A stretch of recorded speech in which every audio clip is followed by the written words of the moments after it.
Let's begin with the next group of periodic table, that is group number 18. Now group number 18 is the last group of P block.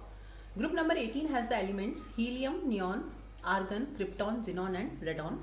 This radon is radioactive. Now all these are gases and they together make up 1% of Earth's atmosphere. Means these are very rare. These are also known as rare gases because they are present in very less quantity in the Earth's atmosphere.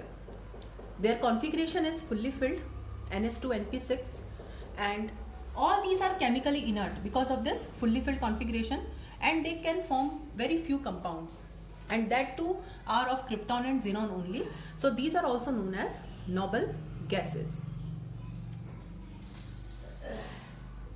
Now we'll discuss the general physical properties of group 18, and the first property is atomic size.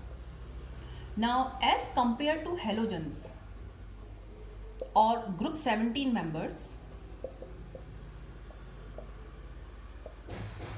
these are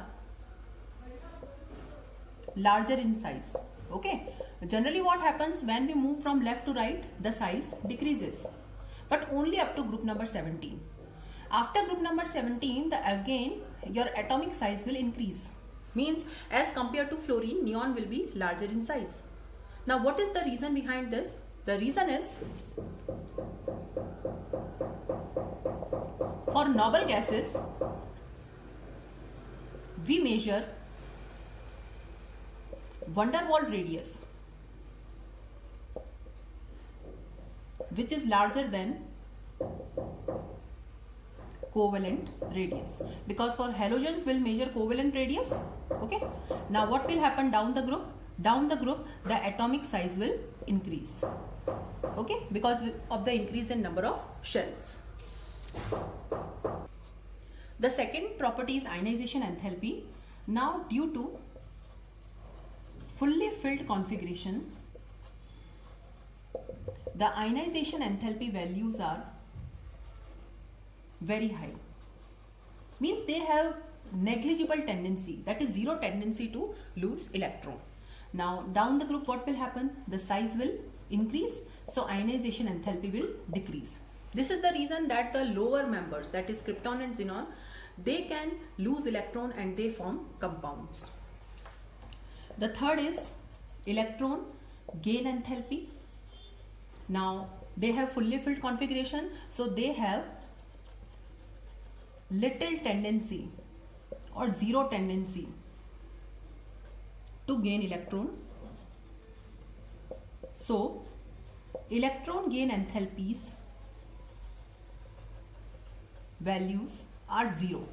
Okay, we can say either they are zero or they are positive, because if forcefully we'll add electron, then we have to supply electron. Okay, so electron gain enthalpy values are either zero or positive. Okay, so zero means no energy is released, and positive means if forcefully we add electron, then we have to supply energy. Okay, so this is about the electron gain enthalpy. So from these, one thing is clear, that noble gases are very stable. They have fully filled configuration. Okay, they have no tendency to lose electron or to gain electron. Now the next is physical state. They are colorless monoatomic gases. Noble gases are not diatomic, they are monoatomic because they are stable. Their octet is complete. Okay, they are slightly soluble in water. They have low melting point and boiling point, because noble gases do not make any compound or any bond. The only force of attraction which is operating between the atoms is weak van der Waals forces. So they have weak van der Waals forces between the atoms, so melting point and boiling point are low. But down the group when we move, the size will increase, that is the surface area will increase, the melting point and boiling point will also increase. Therefore, which is having the lowest boiling point? Definitely the first noble gas, that is the helium. And one important thing is there, that helium has the lowest boiling point, 4.2 Kelvin of any known substance. Okay, and it has the unique property of diffusing through the laboratory materials, like it can diffuse through rubber, gloves, plastic, etc. Okay, so this was all about the physical nature of noble gases. Now the chemical properties. Noble gases are least reactive of all the elements due to their fully filled configuration, high ionization enthalpy and positive electron gain enthalpy. Okay, But Bartlett was successful in preparing the compound of noble gas. Okay, so Bartlett prepared the compound of noble gas. He first of all prepared, and the compound was this. Okay, the compound is xenon hexafluoroplatinate. Okay, so this was the first compound of noble gas that was synthesized by mixing xenon and PTF6. So he mixed them together and he prepared this compound. Actually, he was preparing another compound, means he was preparing this compound like this. Okay, so O2 plus and XeF6 minus. He was preparing this compound. And then he realized that the molecular size of O2 and xenon are same. The ionization enthalpy of O2 and xenon are also same. So if O2 can lose one electron to form O2 plus, then xenon can also lose electron. And then he performed the experiment, and then he found out that yes, it is possible to prepare a compound in which the xenon is losing electron and PTF6 is gaining electron. Okay, and afterwards so many compounds are discovered, but compounds are mainly formed by xenon and krypton. Helium, neon, argon, they are not able to make any compound because of their small size and very, very high ionization enthalpy. Okay, and xenon and krypton too make compounds with oxygen and fluorine. That is, they are the electronegative elements. So many compounds of xenon and krypton have been synthesized, but with oxygen and fluorine. So now we'll discuss the compounds of xenon, because out of xenon and krypton, xenon readily forms compounds. And first we'll discuss the compounds of xenon and fluorine. There are three important compounds: XeF2, XeF4 and XeF6. Xenon difluoride, xenon tetrafluoride and xenon hexafluoride. Now these are prepared by directly mixing the two.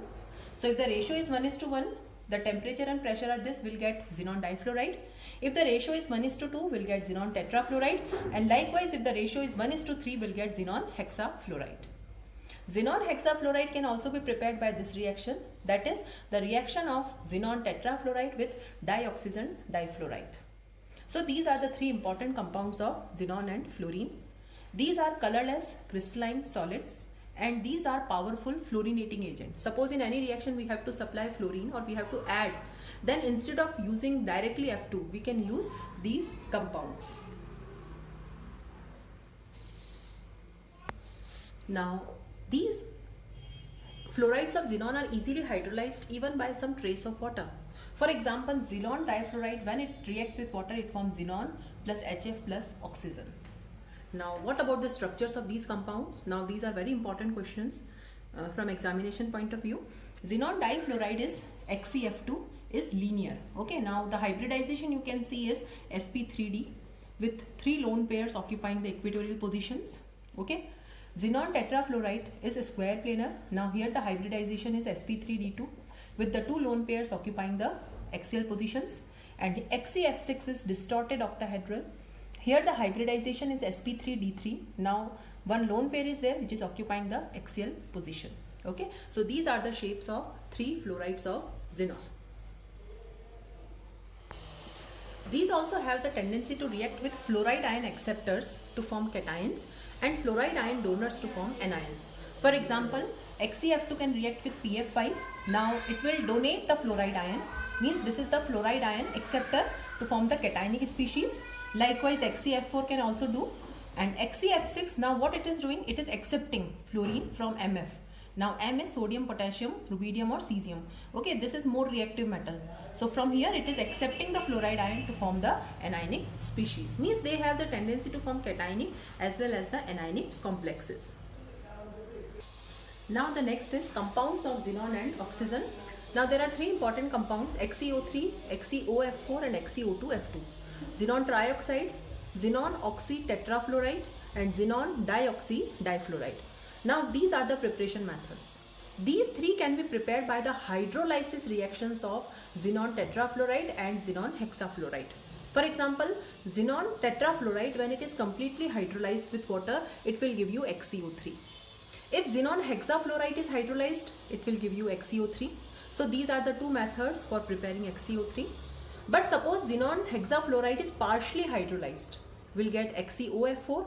or if it is hydrolyzed with 2H2O, okay, that is XeO2F2. Now these are the shapes. XeO3 is pyramidal with a lone pair, and XeOF4 is square pyramidal again with a lone pair. So this was all about the chemistry of xenon. Now last is, these are the uses of noble gases. Helium for filling balloons for meteorological or climatic observation. Liquid helium is also used as cryogenic agent for carrying out the experiment at very low temperature. It is also used for diluting oxygen in oxygen cylinders. Neon is used in discharge tubes or advertisement displays. Argon is used to provide inert atmosphere or for filling electrical bulbs. Xenon and krypton are also used for filling light bulbs designed for special purpose. So this was all about group 18 elements.